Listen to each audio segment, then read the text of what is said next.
YS Jagan Palnadu పర్యటనలో ఇద్దరు మృతి చెందారు.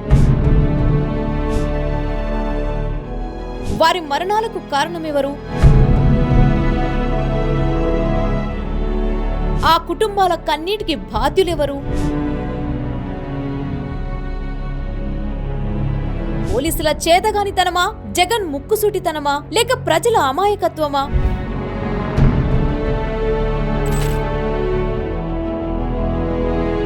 ఈ వీడియోలో తెలుసుకుందాం. చివరి వరకు చూడండి.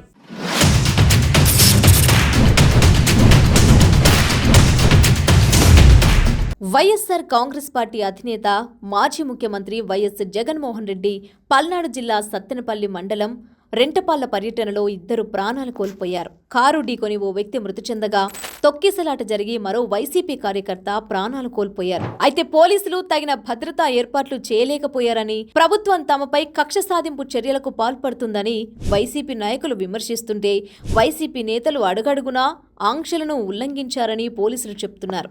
అసలు ఈ వ్యవహారం మొత్తంలో తప్పెవరిది? వైసీపీ నాయకులు అడిగిన పర్మిషన్ ఇవ్వలేము అన్న పోలీసులదా? పోలీసులు పర్మిషన్ ఇవ్వకపోయినా వేలాది మందితో తరలొచ్చిన జగన్దా? ప్రాణాలు పోతున్నా లెక్క చేయకుండా నాయకుల కోసం వస్తున్న ప్రజలదా? ఆ రెండు నిండు ప్రాణాలు పోవడానికి ఎవరిది తప్పు? అసలు జగన్ పర్యటనలో ఏం జరిగింది ఇప్పుడు తెలుసుకుందాం. వైఎస్ జగన్ రెంటపాల గ్రామంలో ఇటీవల ఆత్మహత్య చేసుకున్న వైసీపీ కార్యకర్త, మాజీ డిప్యూటీ సర్పంచ్ కొర్లకుంట నాగమల్లేశ్వరరావు కుటుంబాన్ని పరామర్శించేందుకు వెళ్లారు. అయితే జగన్ తాడేపల్లి నుంచి బయలుదేరిన కాసేపటికే ఓ వాహనం లింగయ్య అనే వ్యక్తిని ఢీకొట్టింది. దీంతో అతనికి తీవ్రంగా గాయాలయ్యాయి. ఆసుపత్రికి తరలించగా ఆయన ప్రాణాలు కోల్పోయారు. ఆ తర్వాత సత్తెనపల్లి గడియార స్తంభం వద్ద పార్టీ శ్రేణుల తొక్కిసలాట జరగడంతో వైసీపీ కార్యకర్త జయవర్ధన్ రెడ్డి సొమ్మసిల్లి పడిపోయారు. అతన్ని ఆసుపత్రికి తరలించేలోపే మరణించారు. అయితే ఈ వ్యవహారం అంతా జరగకముందు పల్నాడులో అసలేం జరిగిందంటే, జగన్ పర్యటన నేపథ్యంలో పర్మిషన్ అడిగిన వైసీపీ నేతలకు పల్నాడు జిల్లా పోలీసులు కట్టుదిట్టమైన ఆంక్షలు విధించారు. కేవలం 3 వాహనాలు, 100 మంది కార్యకర్తలకు మాత్రమే అనుమతిచ్చారు. గతంలో జగన్ పొదిలి పర్యటనలో జరిగిన రాళ్ల దాడులు, ఘర్షణల నేపథ్యంలో ఈ ఆంక్షలు విధించినట్లు చెప్పారు. అయితే జగన్ పర్యటనను అడ్డుకునేందుకు ప్రభుత్వం ఈ విధంగా చేస్తుందని వైసీపీ నాయకులు ఆరోపిస్తూ, జగన్ ఖచ్చితంగా వేలాది మందితో వస్తారని తేల్చి చెప్పారు.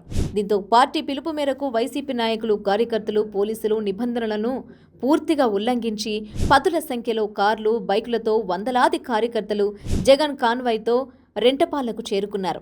దీంతో పోలీసులు పరిస్థితిని అదుపు చేయలేకపోయారు. ఈ కారణంగా ఇద్దరు అమాయకులు బలైపోయారు. అయితే కార్యకర్తల మరణాలకు పోలీసుల నిర్లక్ష్యమే కారణమని వైసీపీ నాయకులు ఆరోపించారు. చంద్రబాబు సభలు పెడితే వేలాది మంది పోలీసులు బందోబస్తు నిర్వహిస్తుంటే, ప్రతిపక్ష నేత జగన్ పర్యటనకు మాత్రం పోలీసులు పర్మిషన్ ఇవ్వకపోవడం దారుణమని అంటున్నారు. ఆనాడు లోకేష్ యువగలానికి తమ ప్రభుత్వం సహకరించడం వల్లనే సజావుగా సాగిందని గుర్తు చేశారు. మరి తమకెందుకు ఇప్పుడు ఆంక్షలు అంటూ తీవ్ర విమర్శలు గుప్పించారు. మరి ఆ ఇద్దరు చనిపోవడానికి ఎవరు బాధ్యులు?